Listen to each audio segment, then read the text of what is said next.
মই প্ৰথমতে এটা দৃশ্য দেখাই ল'ম। চাওক কিমান ভয়াৱহ, ইমানখিনিলৈকে পানী, এইটো চিন পানী ইয়াৰ ওপৰলৈ গৈছে। কিমান ভয়াৱহভাৱে আচলতে জাঁজিৰ বানপানী আচলতে উঠিব লাগিব, কিমান ভয়াৱহ হ'ব লাগিব। মোৰ সমগ্ৰ দৃশ্য মোক কেমেৰাই দেখাই আছে। আছোঁ আমি মৰিয়নিত চেলেংহাটত, কিন্তু আমি য'ত আছোঁ এই সমষ্টিটো হৈছে নাজিৰা সমষ্টিত পৰিছে। নাজিৰা সমষ্টি পৰিছে। এই সমষ্টিটোত বেছি ভিতৰত যাব নোৱাৰিম, বেছি ভিতৰত যাবলৈ আমাৰ অকণ অসুবিধা হ'ব। সম্পূৰ্ণ আচলতে তছনছ কৰি পেলালে। যি জাঁজিৰ কাল ৰূপ ধৰিলে সেই জাঁজি নদীয়ে ওফন্দি অহাৰ পিছতে আচলতে এনেধৰণে এই অঞ্চলটো মিৰি চুতীয়া এখন গাঁও। এই গাঁওখনত আচলতে চেলেংহাটৰ এখন গাঁও। এই চেলেংহাটৰ এই গাঁওখনত এটা ঘৰ বাকী নাই, সকলো ঘৰতে আচলতে টিঙৰ ওপৰেদি পানী গৈছিলে আৰু এনেধৰণে সোঁত বৈছিলে। কোনো মানুহ আচলতে ইয়াত বাচিব নোৱাৰিলে। প্ৰাণ ৰক্ষা কৰি কোনো মতে আচলতে তেওঁলোক পলাই দিলে। পলাই দিয়াৰ পিছত বিভিন্ন ওখ জেগাত আচলতে দলঙৰ ঠাইত তেওঁলোকে আচলতে নিৰাপদ স্থানত গুচি গ'ল। আৰু যেনে তেনে তেওঁলোকে আচলতে প্ৰাণ ৰক্ষা কৰিলে। কণ কণ ল'ৰা ছোৱালী তেওঁলোকে বুকুত বান্ধি তেওঁলোকে গুচি গ'ল। সমগ্ৰ পৰিৱেশটো আমি দেখাই আছোঁ।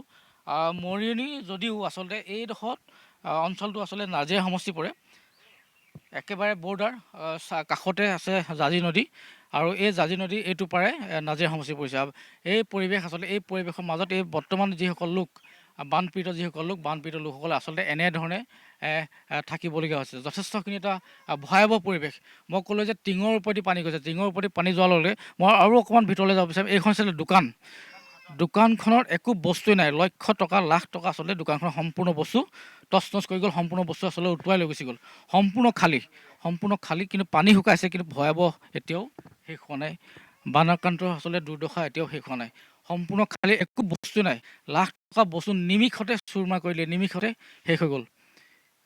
জাঁজি যিখন নদী আচলতে কাল ৰূপ ধৰাৰ পিছতে একে নিশাই আচলতে নিমিষতে ছাৰখাৰ হৈ গ'ল। এই অঞ্চলটোৰ যিসকল লোক সকলো ছাৰখাৰ কৰি পেলালে। কোনো আচলতে বাচিব নোৱাৰিলে, কোনো মতে আচলতে প্ৰাণ বচালে। তেওঁলোকৰ ইয়াৰ যিসকল বাসিন্দা আছে এনেধৰণে তছনছ কৰিলে নদী। সাংঘাতিক ধৰণে আচলতে আপোনালোকে যেন তেনে হ'লেও প্ৰাণ বচালে। কেনেকৈ আপোনালোকে বাচিলে? কেনেকৈ বাচিলোঁ মানে আমি চাইছোঁ এইফালে ৱাল চোৱাল ভাগিছে।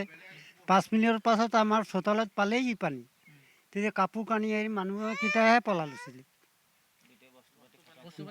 বস্তু বচন বাতি চব ঘৰ দুৱাৰ খতম, একোৱেই নাই।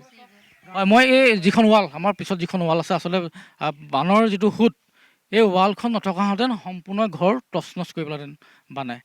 এই ৱালখনে কথমপি আচলতে বচালে।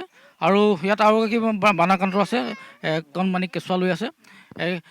এই কণমানিটো লৈ আপুনি কেনেকৈ বাচিলে?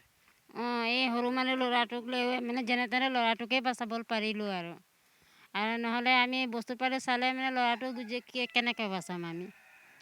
আগতে এনেকৈ বান আহিছিলে নেকি? আগতে নাই হোৱা, এইটো প্ৰথম বন হৈছে। এনেকুৱা মানে আগতে আমি চোৱা নাই, নাতি পুতি চাই ল'লোঁ, মানে এনেকুৱা চোৱা নাই। এই প্ৰথম এইটোৱে চাইছোঁ আমি। পানী শুকালে, কিন্তু আপোনালোক কেনেকৈ আছে? থকা ব্যৱস্থা ক'ত কৰিছে? এতিয়াতো মানে যেনে তেনে আৰু মানে ল'ৰাকেইটাক লগাই মেলি আৰু হেৰি কৰিলোঁ।